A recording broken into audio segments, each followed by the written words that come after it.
Welcome back to the program. James Manning, let's kick off by having a look at the latest circulation and readership numbers that have come out, because these are, I mean, looking at them, they're pretty ugly. If we start with, say, circulation for newspapers, this is for, what, April to June?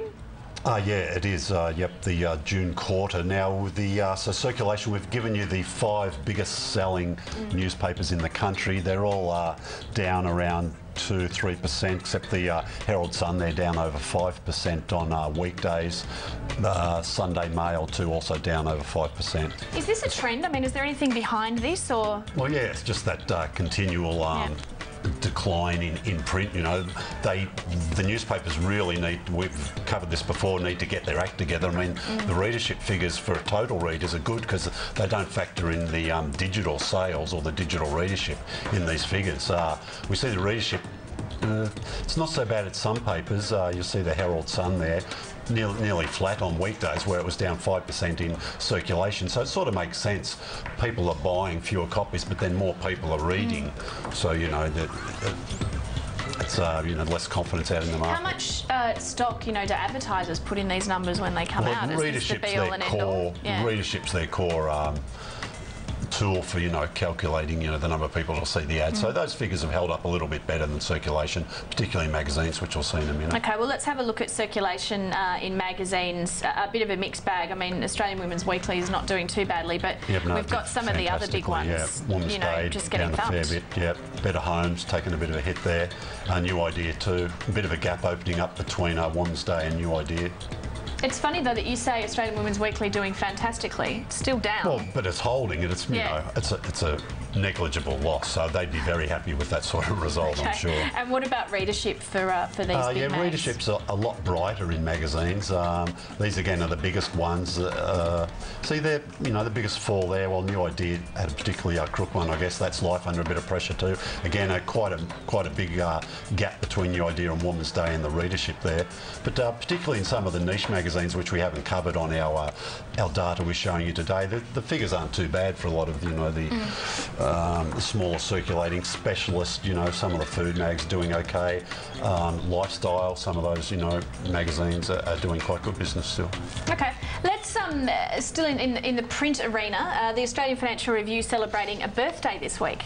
Yep, turned 60 years old. They had some sort of highlights from the past. They did a special edition. I think it was on Tuesday. They celebrated. But that newspaper's really at the crossroads itself. It didn't have so great circulation readership figures this past week or for the past quarter, and they're sort of reviewing their digital strategy pretty savagely. I think Greg Highwood told us when he came in that yeah, look, they need to sort that out. It's not working the best. Ironically, they've probably earned more money than most publishers online, but the total numbers aren't great. They have. I mean, because it's so expensive, That's and they only need, I suppose, a smaller number of subscribers. Yeah, but they just realise long term they just need to. I mean, he's talking obviously there's going to be iPad apps and all that sort of stuff. For sure, yeah. I mean, it's very tough. I mean, I quite like the idea that, look, we just don't give anything away. If you want it, you're going to have to pay for it. But it has kept their audience numbers down. Okay. I still just want to stay in print because we've got Fairfax, the same company. Now this is doing we've got the City to Surf, of course, and now we've got a new event in Melbourne. Yep, City to Sea. No surf you could run to in Melbourne. There'd be a couple of marathons you'd have to string together. The bay, like right down the Mornington Peninsula or something. Long way away. Yeah, but so it's a fantastic business, City to Surf. Raises a lot of money for charity, and it's a massive brand builder too for the Sun Herald, and they give away a lot of papers on the day, so a lot of sampling. So yeah, they want this to happen in Melbourne. Okay, we were talking about this just a few weeks ago with one of the industry people, but online advertising now at 2.45 billion for the last financial year. Yeah, up 20% year on year. Yeah, we had Paul Fisher in a couple of weeks ago. He just couldn't give us the exact numbers because they hadn't finished calculating them. So yeah, he said they're headed to a $3 billion sort of business. So they're well on the way there now. One of the things they said in the release this week, look, they'd like to see more retailers perhaps using it. Not a lot of retailers take advantage of online display advertising, so they think that's maybe some upside there for them. And still on numbers, we've got some more here. Commercial Radio Australia now saying that something like 900,000 people are now listening to digital radio. Yeah, that's sort of adding all the markets together, and they think, look, that's the total people that have sampled digital radio, and they've actually sold over 500,000 digital radio receivers now, which is starting to, a sizable chunk of the market.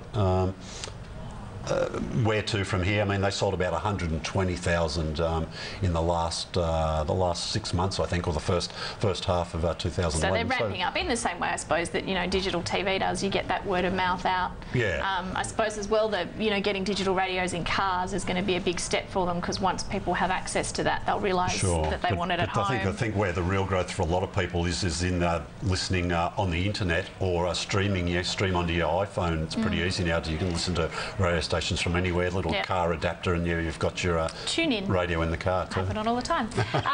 Now, moving to television, there's going to be an inquiry at the ABC. Yep, I'm not a big fan of inquiries. I don't know if they ever actually achieved much, but the ABC's certainly been under the microscope in the media this week.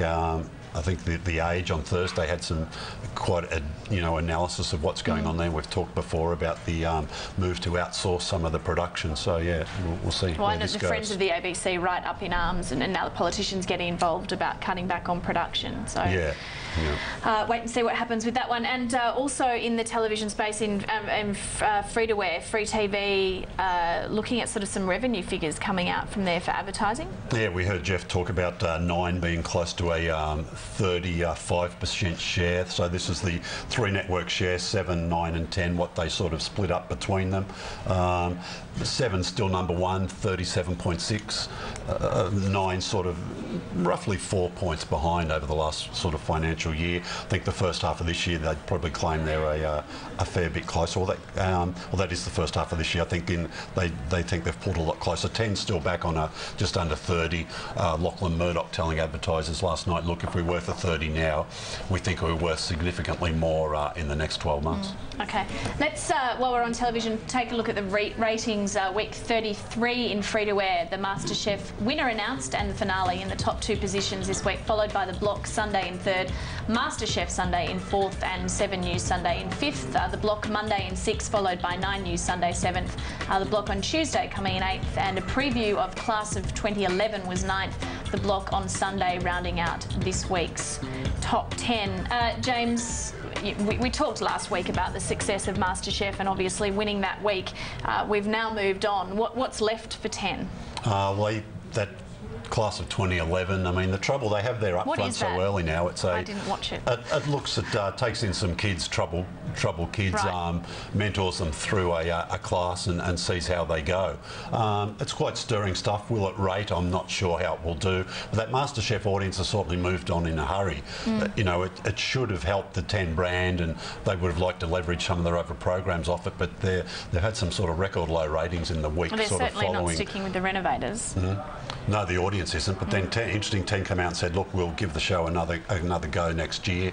We'll admit it's underperformed, and David Mott, their Chief Programming Officer, said, look, that's actually an understatement. It's done worse than underperformed, but they think they've invested enough in the brand. They probably think, look, we really need to give this another go. Yeah, they will tweak it though. We should also note, coming out of the 10 programming launch, that George Negus will be staying. That program, they're going to keep pushing on with that, and a few of the other that stays. Other I think George will have a different role on the show. We've been seeing Hamish McDonald hosting for the last couple of weeks. I think we'll see a lot more of that, and George maybe become a reporter at large or something like that. Okay, let's have a look at the subscription television ratings. Top 5 sport programs first. In the NRL, Eels versus the Seagulls were first. Warriors v the Knights in its second, followed by Rabbitohs v the Eels. Fremantle versus Carlton, and West Coast versus Richmond in the AFL were 4th and 5th position this week. In non-sport, Australia's Next Top Model in the top spot with the A-Team movie in its second, Gold Rush Alaska in its third, Project Runway Australia in 4th, and The Simpsons rounding out this week's top 5. James, no cricket in the sporting top 5, so obviously we don't have a box at our house because that's all that's been on for the past week. Yeah, well, it's hard to get up there in the top of the ratings in the footy season with the cricket. I think once the football's over and Fox Sports cricket would take off, I think that they started covering the 2020 games, which it's harder to get a bigger interest, I think, in international games. But we'll probably see the numbers improve for the one-day internationals and the tests. Okay, and we should just mention, of course, the Panper Awards on tonight will be there, and we'll have all the action interviews with the winners Special next program. week. Do you want to make a prediction or? Not at all. Get off the fence. What do you? Well, I'm guessing. No, it's not my job. Maybe News Limited. Was that timing? That's I think you need a specific paper. You can't just say 60% of Australia's newspapers. I think I'm pretty well covered. Well, if you don't get it right, you're going to look pretty silly. Well, thank you. All right, Yeah, James Manning, thank you. That is all we have time for from the team here. Thanks very much for your company.